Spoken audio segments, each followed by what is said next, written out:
We interrupt our program to bring you... I'm Tanner Jones, Catherine's brother. I've taken over Catherine's YouTube channel because sometimes she's a little too humble to show off her own successes. By the end of this, you will know how Catherine made over $300,000 from her Facebook group 5 months ago, what Catherine did that everyone else always talks about doing but no one actually does, and how Catherine is successful when almost every single other person is complaining about how Facebook groups are dead. Before we dive in, you're going to want to join Catherine's free Facebook group because she and I are giving away some free stuff this week. More on that later. There are two things you need to know about Catherine's business to really appreciate this story and this framework. Number one, Catherine's business is profitable and scaling very quickly. Two, instead of taking big chunks of the profits for herself, she takes out enough for rent and groceries and basically spends the rest to hire new employees, create new products for her customers. Almost everything goes back into her business. So when COVID hit, they had to readjust everything, canceling their in-person event they'd been planning for months and moving their entire 2020 strategy online. I was there the day they made the decision to cancel the event, and it was gut-wrenching for them. They had been working incredibly hard for months on this event. But there was a bigger problem, a financial problem. They were planning to handpick a group of entrepreneurs at the event and invite them to become insiders.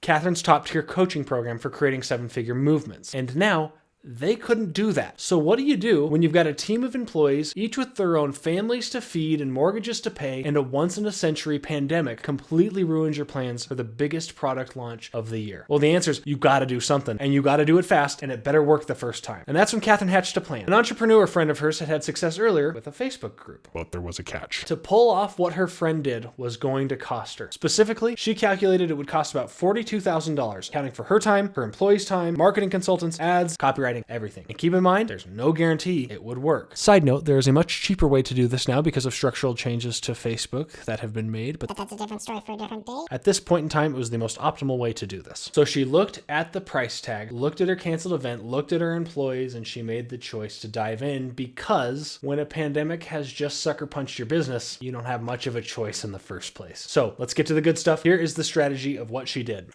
Okay, here's the plan on how they want to make it all work, right? So they have the Facebook group right here. I'm just going to go Facebook group. Now, to start to fill this Facebook group, what they looked at were her pre-existing audiences, right? So let's do the pre-existing audiences as like green. So they had her email list. That's like a little email. They had her Instagram. They had her YouTube, big one, important one. They had her customer list. So I'm going to just put this as like $signs. And then they had other like social media people. So we'll call this Facebook like profile. And I'd also included this. We'll do like LinkedIn. Right. And so across all of these places, like I don't know exact numbers, but I'm going to guess she had like definitely, we'll go is that the word for, yeah, over 10,000? Definitely over 10,000 on email. I think over 4,000 at the time. Probably 5,000 on Instagram. Probably over 1,500 on YouTube. She had a customer list of probably over 1,000. These are just guesses. Facebook friends probably had over 4,000. Probably a similar thing on LinkedIn. We'll say like over 2,500. So what you do is you take all of these like little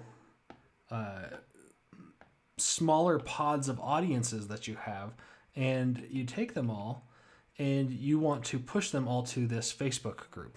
That's the organic side of this, right? So you make announcements about it that you're going to do the Facebook group, and there's a very specific way that they did this, which was smart. So they make them all go to the Facebook group, and then you also have, I'm going to do this in orange, they also had like a mini landing page. And I'm going to just go landing page. And this was a page that was like telling them about how the Facebook group was awesome. And so the landing page was like a pre-sell for that. And they would actually do ads. And they would send ads to the landing page first instead of just sending them directly to the Facebook group so they could do some sort of tracking. And then occasionally when they would do some promotion stuff, they would take some of these, things and send them to the landing page first and then to the Facebook group.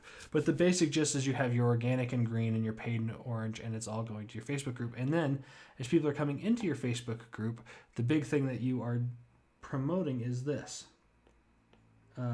I'm going to call it like her 30-day challenge. You know, it can be like a 21-day challenge or whatever, but she was doing something to like challenge herself to give people something to watch. So all of these are like little content things.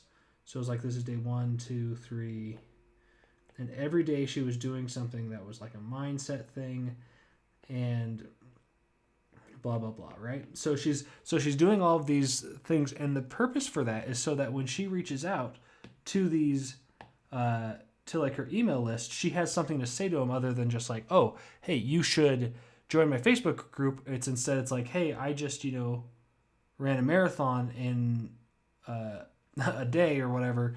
You should come watch me in the Facebook group do that. So this gave her plenty of calls to action, right? She could go to Instagram and she could say like, oh, I just did, I just read a book in an hour, blah, blah, blah, right? Any of the things that she did. But it gave her opportunities to kind of reach these people in a way that was more than just like join my Facebook group, join my Facebook group, join my Facebook group. The other thing that this portion here did was it really juiced the engagement. It helped people feel like they were part of watching this challenge, which was important for people who are coming into the Facebook group to see that it was live and active. And then once she had that, they then made a shift. And that shift was into her free training, right? And it was from that free training that she did other types of posts, right? So she had day 1, day 2, day 3, day 4, day 5, right? And so, and all of these were by themselves. They were great. They were great trainings, right? By themselves, it'd be great. And then on day 5, it then segued into a pitch at the end of it to say, if you want more of this, and it would take them to another landing page. I'll have the landing page be purple. It would give them a landing page that would give them an opportunity to sign up for we'll call it like a mid-tier product. And then from that mid-tier product, and some of you may have gone through this funnel, from that mid-tier product, they were able to see who they thought were good matches and stuff, and they were able to then reach out to people over the phone and close, we'll call this, this is the high ticket. So her entire Facebook group funnel, this is the funnel that was worth, we'll say the $300,000 Facebook group funnel. This is the basic overview of what she did. And yes, they had retargeting, and they had some email sequences, and they may have had things like, like if somebody didn't show up to day 2, they may have had like an email that went out. They may have also had like people who were like in this group from this landing page where they captured emails. They may have sent emails to them too throughout this process to different trainings. But the basic gist of this is that they tried to aggregate all of their stuff from all of their existing audiences. They tried to push it into a Facebook group, and then instead of doing just immediate hard sell, what they did is they did a 30-day challenge to kind of boost the engagement. And then after that, they also did a free training for a week and made it really, really great so that people could see how awesome it was to work with her. And then finally, they were able to push them through this process. And it was through these, final 2 steps where they were able to monetize and make $300,000 from this group. So this was the plan that they had in place.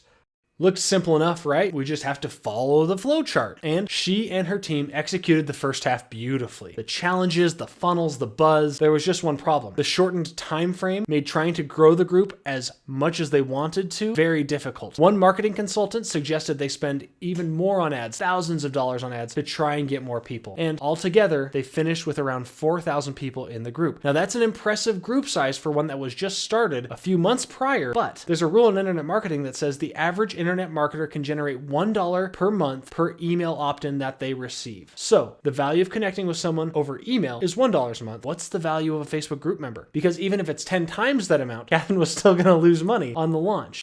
I, who had no skin in the game but was a concerned observer, was a little nervous. but Catherine was not nervous, which makes sense when you know that her thing is stories that convert. You see, Catherine had carefully crafted each of her trainings to be some of the highest caliber business trainings that I have ever seen. Now, when she delivered the first day, it was incredible. But here's the crazy thing. Despite the fact that that first training was so insanely good, the moment it ended, Catherine hopped up, grabbed some food from the kitchen, took a deep breath, and then sat right back down in front of her computer and read through every single comment and researched every single profile. And then she took the brilliant day 2 training, the training that was just as good as the training on day 1, and she took a hatchet to it. Anything that wasn't exactly perfect for her commenters got cut. Anything that wasn't important, nixed. Anything that was missed in the first training was immediately added, and anything abstract was boiled down to clear tactics that people could use. Catherine went to bed at 1 a.m. that night and then woke up at 5 a.m. to keep improving the training all the way up until minutes before she went live. And day 2 was incredible. And at the end of that training, even though it was great, she did it all over again, ripping apart her day 3 training so it was perfect. I know for a fact that Catherine didn't sleep for more than 4 hours a night that entire week. And at the end of the trainings, she offered access to a premium coaching program. And after being transformed by the free trainings, members of her Facebook group invested over $300,000 into Catherine's programs. The moral of the story is that Facebook groups aren't dead. They're just like a toddler with a fork and an outlet. They're constantly trying to be dead, and they will succeed at being dead unless you have the perfect combination of factors protecting them from being dead. Here's why Catherine was successful where others failed. Her free training she gave was better than most premium courses. She had a two-way relationship with her Facebook group where she taught them, and in return, they helped her form what she would teach next. She hit the correct emotional drivers. Content that works on other social networks won't work in Facebook groups because the emotional desires people bring to the format are different. What works on Instagram or a podcast won't work in a group. Treating a Facebook group like an email list doesn't work. Even trying to take what works on a Facebook profile or page and putting it into a group won't work. Here's the thing. If your Facebook group isn't valuable, you're going to fail. If your Facebook group doesn't create a two-way relationship, you're going to fail. If your Facebook group doesn't hit the correct emotional drivers, you're going to fail. If your Facebook group content doesn't have one of the 3 successful format types, You're gonna fail. but Catherine showed that there is a way to do all of those things and succeed. And that's the reason why Catherine and I are giving away free stuff this week in her Facebook group, because to create content that creates cash is incredibly hard unless you have the right tools and the right insider secrets on how to make it happen. And that's what we're giving away. So again, it's free. If you want to know more, go to clickhereorelse.com, or you can just go directly to her Facebook group. It's Design Hackers Official. We'll put the link somewhere. And also, if you comment on this video, the biggest challenge you are currently facing with your content right now, we're going to pick 1 or 2 or 3 of you and give you a free t-shirt. It won't be as cool as this, but it will be a t-shirt. That's it. We've got great stuff coming. Join the group. Back to your regularly scheduled programming.